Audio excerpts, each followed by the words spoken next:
What's going on, guys? So we are back in DaVinci Resolve 17. Now it's been about a couple of days, maybe a week since this new feature or new version came out, and I've just been using it lately. So in this video, what I'm going to go over is just some of the things that kind of caught my eye while editing in this new program. So just a little bit of new things that I really like about the program, and I'm going to walk you through just the stuff that I caught right off the bat. So first things first, you're going to see in the open effects, this is the paid studio, by the way. I have the paid version, so just letting you guys know there is a lot more stuff in the open effects. They added a lot more effects here, which is really nice, and I already talked about the 3D keyers, stuff like that. Additionally, if you guys notice, I've been using this new text toolbox, the titles, because there's a lot more now, which is nice. I really like this, and you can actually edit this in Fusion. That means it opens it up for templates that people can make and sell. So it's really interesting because now I don't actually have to go to After Effects technically to do some really cool animations with the titles, and I know I used this quite a bit already to call out in my previous video. This is really cool. There's actually a digital glitch, which I really like digital glitches. If I go on the left and scroll to the right, you can actually preview what that text is doing, which is really cool. And it's like live right here. So if I go scroll right, you're gonna see that there. So that is such an amazing addition for this program here. So if we go left again, you're gonna see that. Now the second thing I'm gonna go over is actually monitoring audio. Now for the longest time I used the mixer here. I would kind of just watch it here because I don't know, there's just not really an absolute way on how to do this in DaVinci Resolve before. Now they added it in Fairlight. So if you know, last year YouTube actually changed their audio limits to -14 LUFS. So if I go to Fairlight right now, as you can see here, it's just -90 whatever. So if you want to get that -14 LUFS, you're gonna have to pretty much, you know, like, it's a little bit more complicated to get that -14 LUFS, but now with absolute value, it will tell you legit if you are getting that -14 LUFS. So to do this here, all you have to do is go to your project settings, and if you go to Fairlight, you can actually set it here to -14 LUFS, like I said, for YouTube. And then after that, if you go right here, you can actually set it now to absolute scale. So as you can see right there, it's -14 LUFS. Now before, without that, 0 is -14 LUFS. Okay, so that's kind of cool that it shows you the absolute value. Now I'm going to go ahead and play it real quick so you can see it. All right, right there. Okay. So that's really nice to see that you can actually measure the loudness of your audio. Really nice. Additionally, you can even see it here as far as a graph to, you know, show it to you visually. So if you go, same thing, if you go to Fairlight and you click this little thing right here, the automation tab, which you can use to like duck and stuff.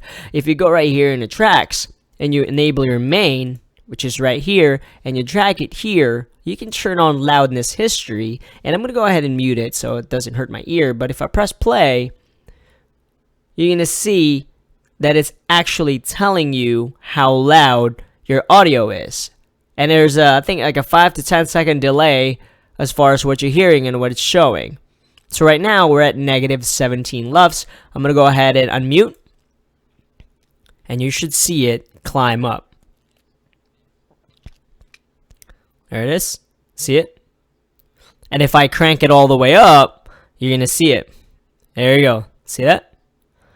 So that is really cool because you now, before, if I turn off the absolute value again, -14 LUFS should be over here somewhere by 0. It added a lot of Fairlight goodness in here. As you all know, before, Fairlight wasn't included in DaVinci Resolve. I mean, it was, but not in the very beginning. So basically what DaVinci or Blackmagic is trying to do is they're trying to combine After Effects, Premiere Pro, Adobe Edition, and Fusion. Well, Fusion is in here because they own it now, so they're trying to combine it all in one, which is pretty amazing if you ask me, and that's why I kind of like stuck with them all this time, because I kind of knew where they were going, and I really like where they were going. And I mean, you can't beat free, right? Some of the stuff here is actually free. I was using the free version for the longest time until, you know, I started using 4K and up resolution, which obviously I had to pay for, or actually I didn't have to pay for it because it came with my cameras. So That's just a little quick tip on the audio page. And what we'll go over now is, I know there's a lot more stuff in the edit page and, like over here, but a lot of people already cover that stuff. But I'm just showing you this stuff that I was kind of excited about. And one of those things is actually Control Shift W, is the scopes. As I showed you guys earlier, it's so much easier to change this from Dolby Vision to regular, because all you have to do now is just change it here. That's really nice. You didn't have to go to the project settings and enable the scopes for HDR, so it's all right there. You can go to 12-bit as well if you want. That's really exciting stuff. And you can go percentage.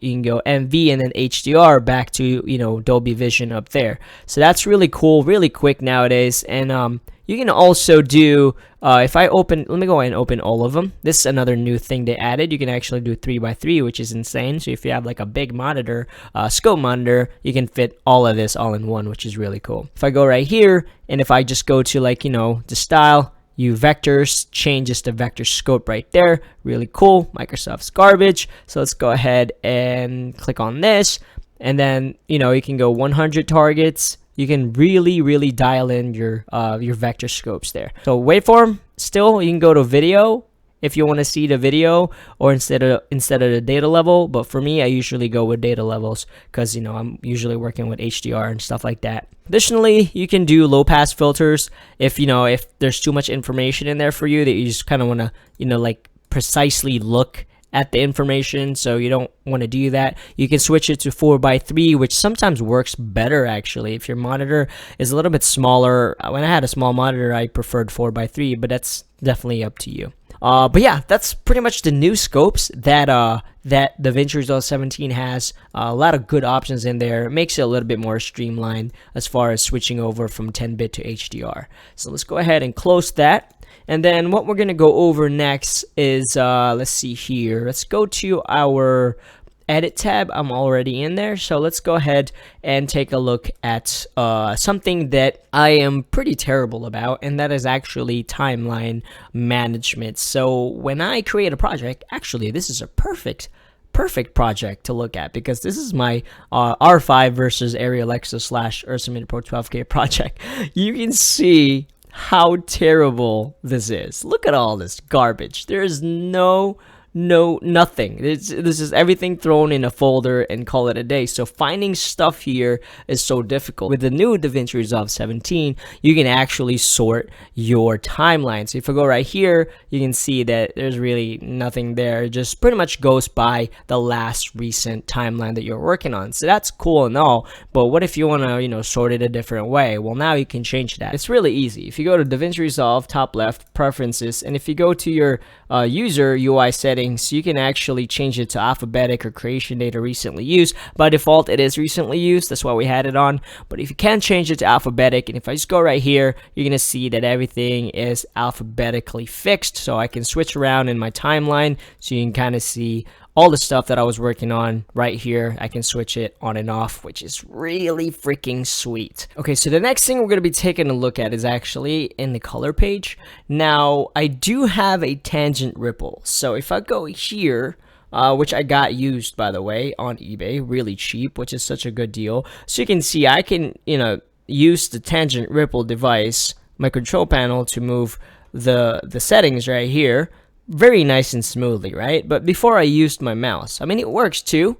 I can use my mouse, but I know some people rather have like a physical thing that they can adjust and stuff. If you don't have a control device or a control panel, you can do this now via your keyboard, which is kind of cool. So if I go here and double click it, I can now press my up button and down button to actually change the setting. Now, obviously, it takes a while, but if you want some, I'll give you an example. So let me go ahead and reset that by double clicking it right here. If I go all the way down, right, and for some reason I need, I just need this right here to go down to 0. For some reason, I don't know why you would want to do that. So I'm going to go right here in the Y correction. I'm going to double click that, and I'm going to go all the way down. See that? See, just like that. You can go all the way down, which is really nice. You can use your mouse, like I said, but if you want, like really precise stuff, adjustments, you can use your keyboard now. So that's cool. Alright, so the next part, what I'm going to talk about is just something that I would love to see in DaVinci Resolve 17. Now this is more like a wish list rather than, you know, like me telling you something in the software. I would absolutely love two things from the export tab. Number one is a PNG sequence export with alpha. Number two is Apple ProRes support in Windows, because DNX HR is really good, and this is what I use majority of the time. But it's just nice to have Apple ProRes as well, because some softwares just works better. And what I don't understand is this: my InstaStudio 360 software has ProRes in Windows. Why is DaVinci Resolve having an issue with this? I mean, I don't know anything about, you know, anything about business and stuff like that, but how hard is it really to get ProRes in DaVinci? Alright guys, if you guys have any questions, let me know. I am going to be doing a DaVinci Resolve 17 tutorial for beginners if you guys are interested. So let me know in the comments below if that's something you would like to see. I am also going to be doing an Unreal Engine 4 for beginners in the future.